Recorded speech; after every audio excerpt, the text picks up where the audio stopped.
Hey everybody, and welcome to part 3 of our candy science experiment. So this is going to be our candy structures experiment. So this one is especially ideal for younger kids like kindergarten, first grade, even a little bit younger, if you guys want to include them in this particular experiment. This one is great because it's very simple. It's basically just stacking, but if you guys wanted to make it a little bit more difficult, you guys can definitely maybe gather some other things from around the house and try making really interesting structures out of like graham crackers or even other kinds of candy. If you guys wanted to, if you guys do Halloween and you want to use some of your Halloween candy collection haul to make some really curious shapes, that would be perfect. Also experimenting with different types of mortar, so the things that are going to hold our candy together. So for my example today, I have sun butter, which is basically like peanut butter, just made of sunflower seeds. I also have a hazelnut spread, which we're going to kind of experiment with today. But you guys can definitely use marshmallow fluff, you can use honey, you guys can use all sorts of things to kind of bind the candy together. And you guys can make it as simple or as difficult as you would like, but make sure that you guys are taking notes. Make sure that you guys are comparing what happens when you use different materials, because that's what science is all about. All right, you guys, so we are going to go ahead and start building. So in your kits, you will have gotten some candies. Some of you will have gotten these little pumpkins. Some of you will have gotten these little apples, but they are all great for stacking, and this is where we're going to start today. So I think I would like to start with my hazelnut spread because I like chocolate. And I'm going to take my first little pumpkin. I'm going to take a knife, and I'm just going to get a little bit of this on here. And then I'm just going to kind of smear it over the top of my pumpkin, and then we're just going to start to stack. So we're going to see how many we can stack. And if you guys run out of candy, because I think I only gave you guys 6 or 7 pieces, then that's totally fine. You can go ahead and make notes about how well it works.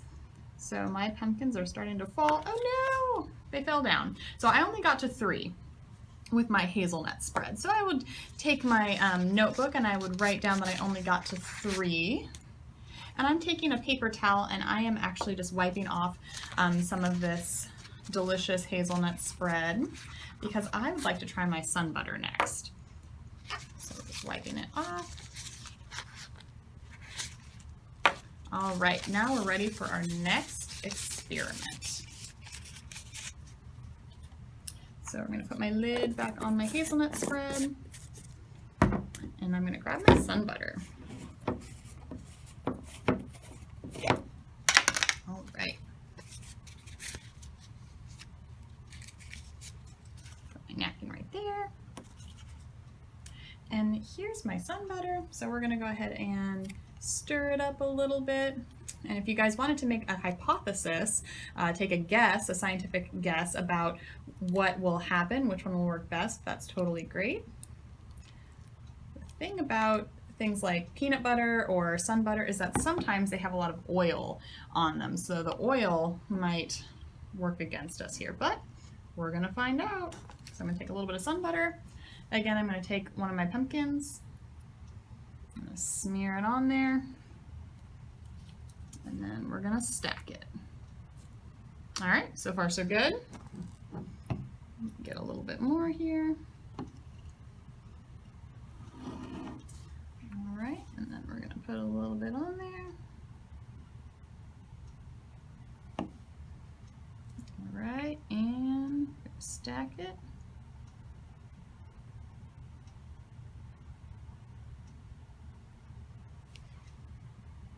All right, we made it to 3. We've officially done better than the hazelnut spread. Oh, fell down.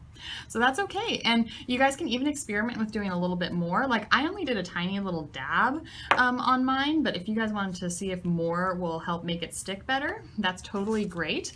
If you guys wanted to make your own marshmallow fluff, if you don't have any at home, you can just warm up some marshmallows and kind of stir them together and see if that works better. You can also experiment by changing the pumpkins a little bit. So the pumpkins actually have this little stem on the top, and maybe that's causing a problem when I'm trying to stack. That's a great hypothesis. The apples don't have something like that, so the apples are going to lay a little bit more flat, but if you wanted to try standing them up on their end and see if you can stack like that, that's totally great. Like I said, this experiment is going to be a little bit simpler, but it's definitely going to be one that you can eat up right after you guys are done doing it. So this is going to be probably the tastiest one. So yeah, I would guys just recommend grabbing some things that you like to eat, grab some things that will help stick them together, you think, and then start building. If you guys wanted to look at different structures, we definitely have lots of books in the library about different buildings and different building styles. So if you're wondering about things like an arch, or if you guys wanted to maybe recreate a famous piece of architecture like a building or a bridge, that would be something that'd be really cool to do with this experiment. I just gave you guys the sort of foundational things to get you guys started, and you guys can run with it. Just have fun and also enjoy your tasty snack. Okay guys, well that is the end of Candy Science. I hope you guys had lots of fun this week with these experiments, and I will see you guys next Tuesday.